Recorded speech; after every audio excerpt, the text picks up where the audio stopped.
Hi everyone, today it's all about tea. Welcome to my channel.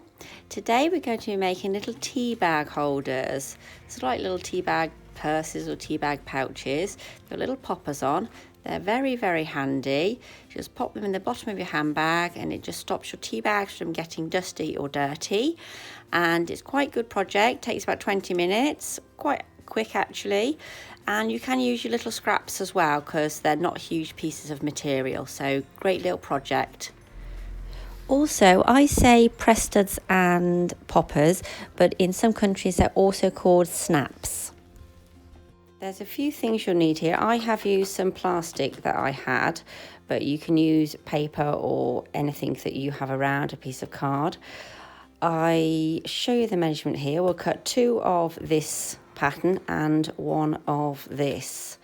So it is 5.5 that way and 4 inches that way. So I'll cut 2 of those in whichever fabrics you'd like. I'm going to use 1 green and 1 contrasting. And then for the front section here, you cut 1 at 4 inches by 4 inches. And we just cut 1 piece of material in that. And on this I've used a little popper. I'll show you those later on. You can just use a button. I think the poppers just give it that little bit extra professional look. Start with the green material first. So I'm going to cut 1 of the back pieces and I'm literally just going to use a biro. If you have any special fabric pens, you can use that. You're not going to see this anyway. Now this pattern has already allowed for 1/4 inch seam allowance, so that's 1 of that, which I'll cut out.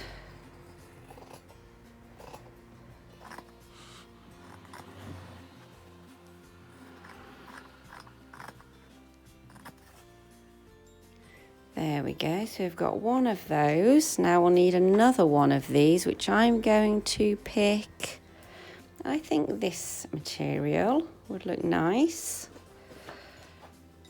So again, I'm just going to draw around on the back.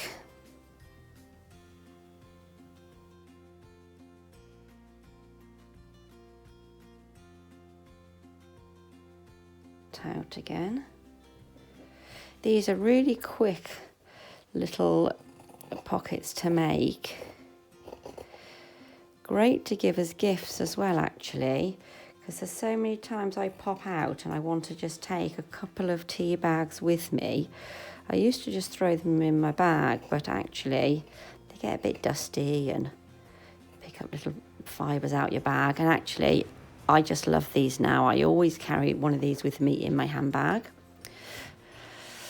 Right, now let's find a coordinating. Now we've got those 2. I'm going to find a coordinating one for the front, which I think I'm going to use this time.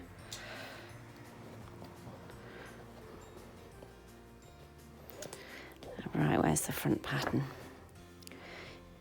Here's the front pattern.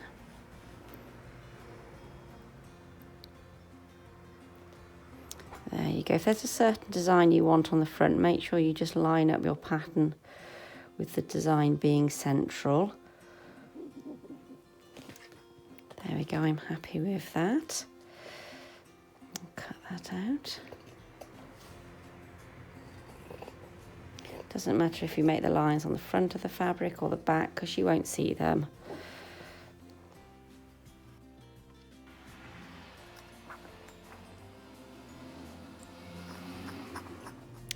There we go, so that's all our pieces now cut out.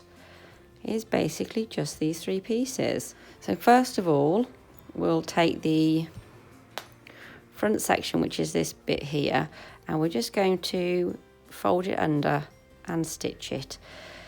So I will iron underneath, and I'll fold and iron, and then fold and iron, and then I'll just put a little stitch on here. You can put 1 or 2 rows of stitching, whichever you prefer. So I'll just go away and do that, and then I'll come back to you. Okay, I've stopped stitch now. I've picked a yellow thread because I'm going to do a yellow popper. You can use any colour you like. I've just coordinated like that. Sometimes it can look quite funky with a different colour thread. So I'll show you how to do the poppers now. This is the kit I bought off Amazon. I think it was quite reasonably priced. I'll put a link below, or just do an Amazon search for a poppers kit, and this is what you get. So I'll show you how to do this. You get loads of colours as well. I mean, I think they're fantastic. I'll show you there. You get all those colours. Absolutely love them.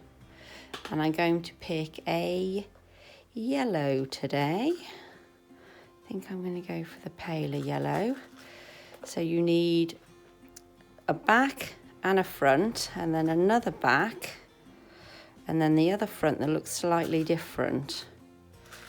You'll see there's sort of like 4 in there, if I can actually find one.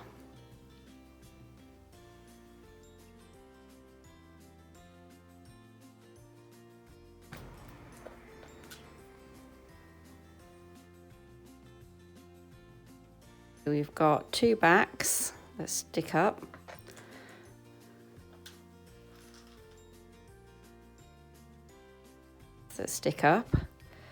And then 2 of the press stud ones. They are slightly different, that's sort of raised and that's sort of like a rounded edge. There we go. It also comes with a few tools. This is the one I'll be using just to push a hole through. So what we need to do first is just measure the middle. It was 4, so we're looking at 2. I'm just going to make a little dot on 2. There we go. So what you need to do is just press your little tool through. Sort of like a little hole, as you can see. Now I want this side on the front. So I'll just pop that through. Oh no, I don't. I want it on the back, like that one, yep. So this one, sorry, goes on the back.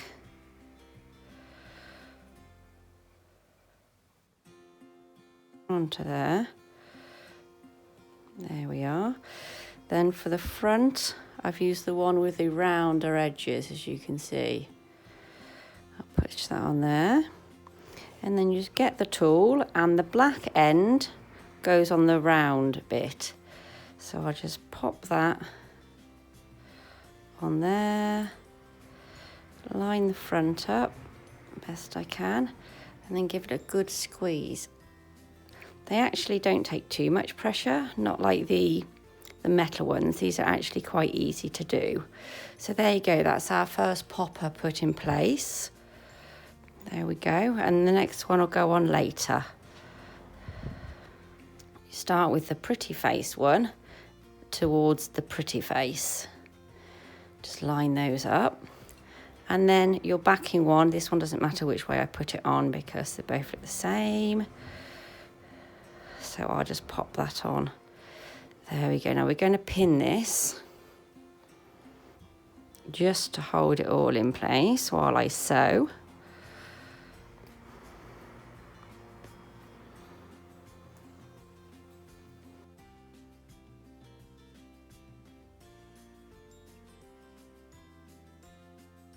Take that and I will sew. I will start from here and I will sew all the way around, down, along, and then up this side, and then I will leave that bit open because we will turn that inside out or the right way around through that hole there. So we literally leave that gap there open and sew the sides.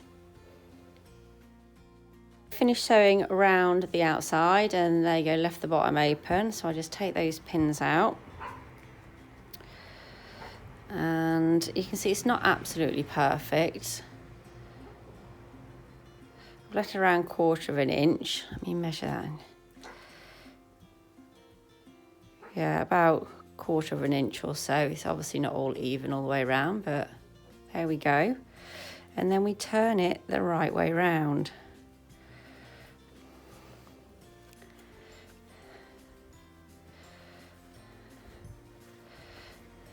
And you can use your scissors or a pokey stick or your nails, anything, just to get it looking good. We are going to press this now as well. Just make sure you've poked out all of those corners really well.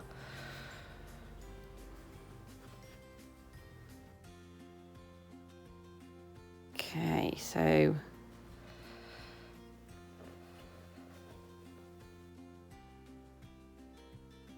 looks like, and I'm going to just go and press that, and the bottom is still open. Watch when you press it that you don't go over your popper.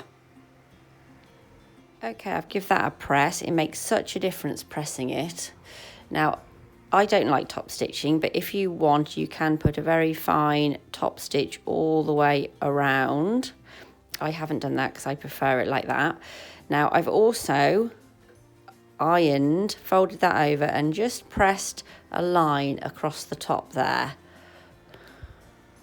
It's also marked with the iron where my press stud's going to go. So I'm going to now pop the next press stud on the top and just find the center of the hole there and push that through. There we go, and you can sort of see it's made a nice little hole in there. And this time I'm going to put the popper through this way. So from the front side into the underneath. And then pop that on there. Use my little handy device.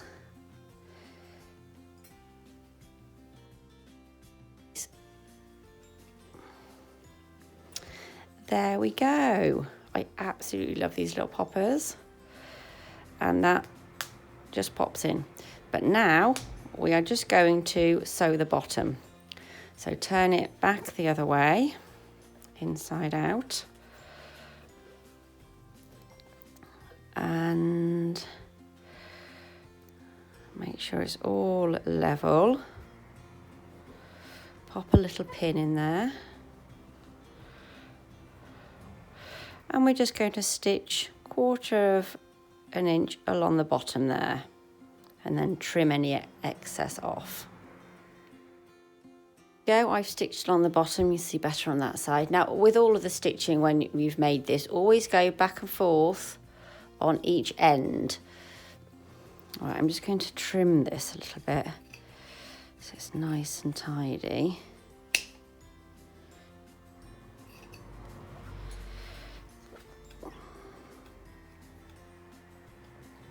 There we go. Now that's on the inside so you won't see it, but it means all the edges that you will see are all really nice.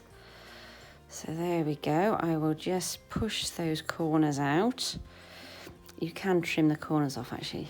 There isn't actually that much really left to trim, but if you want to trim them a little bit, you can. Just helps with poking the corners out when you pop it the right way around. There isn't really enough on there, to be honest. There we go, just poke your corners out.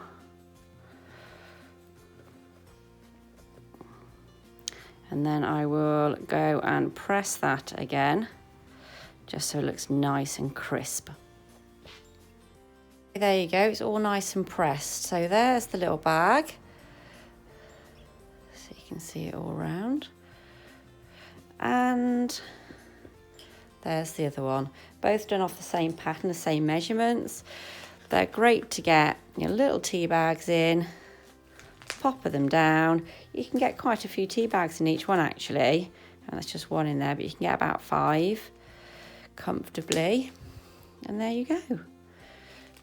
When you're out, tea bags nice and ready, all neat in your handbag. If you liked my video, please give me a thumbs up and subscribe for more DIYs. Thanks for watching.